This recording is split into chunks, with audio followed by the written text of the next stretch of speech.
Question है, भारतीय athlete ने एशियाई कैडेट जूडो चैंपियनशिप में रजत पदक जीता?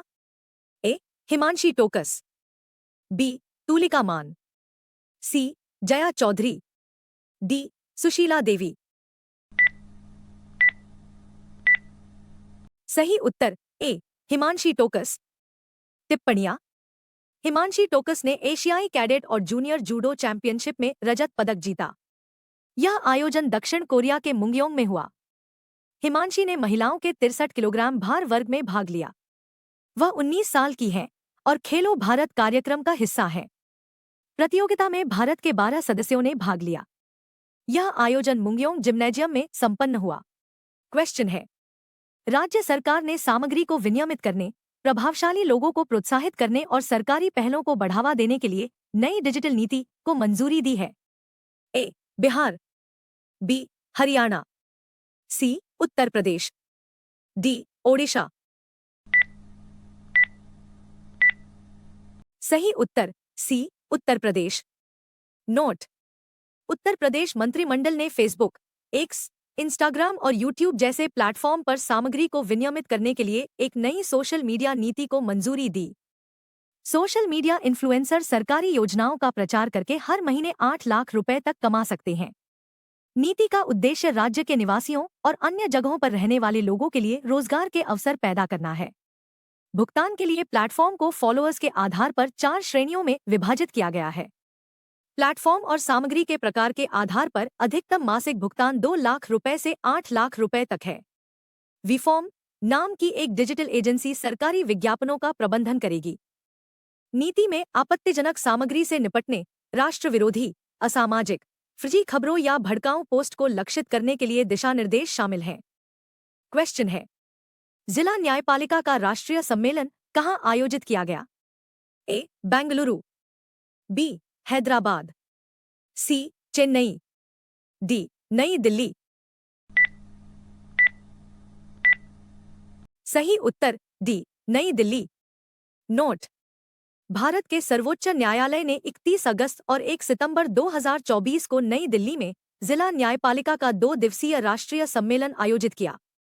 सम्मेलन का उद्घाटन भारत मंडपम में किया गया, जहां सर्वोच्च न्यायालय के 75 वर्ष पूरे होने के उपलक्ष्य में एक सिक्का और डाक टिकट जारी किया गया। इस कार्यक्रम में 6 सत्र शामिल थे, जिनमें सभी राज्यों और केंद्र शासित प्रदेशों की जिला न्यायपालिका के 800 से अधिक प्रतिभागियों ने भाग लिया।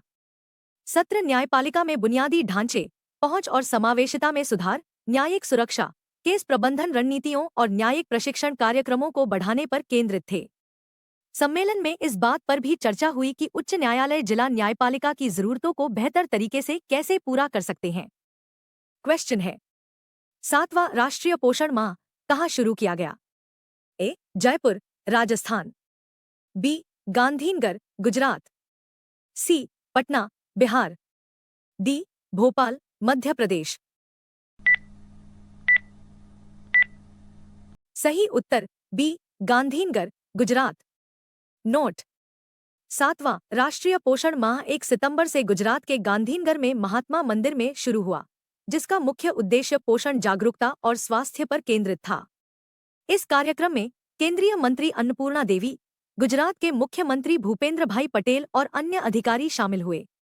इस दिन की शुरुआत पोषण और पर्यावरणीय स्थिरता को बढ़ावा देने के लिए एक पेड़ मां के नाम नामक राष्ट्रव्यापी वृक्षारोपण अभियान से हुई। केंद्रीय मंत्री अन्नपूर्णा देवी ने पोषण 2.0 के स्तंभों को रेखांकित किया: सुशासन, अभिसरण, क्षमता निर्माण और सामुदायिक भागीदारी। माताओं को पोषण टोकरियां वितरित की गईं और वहली डीक्री योजना जैसी योजनाओं पर प्रकाश डाला गया। यह अभियान एनीमिया, विकास निगरानी और पूरक आहार जैसे मुद्दों पर ध्यान केंद्रित करेगा, जो सुपोषित भारत।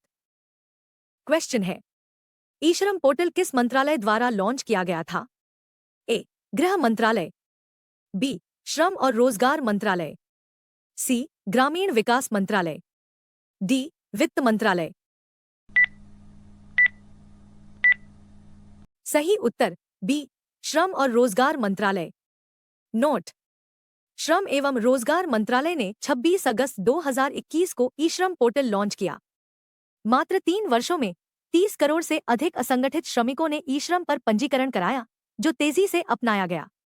पोर्टल का उद्देश्य असंगठित श्रमिकों के लिए वन स्टॉप सॉल्यूशन बनना है, जो अन्य प्लेटफॉर्मों के साथ एकीकृत है। सामाजिक सुरक्षा योजनाओं तक पहुंच में सुधार के लिए 2024 से 25 के बजट भाषण में इस एकीकरण पर प्रकाश डाला गया था। ई श्रम असंगठित श्रमिकों को पीएमजेजेबीवाई, पीएमएसबीवाई, अब पीएमजे और अन्य जैसी योजनाओं तक पहुंचने में मदद करेगा।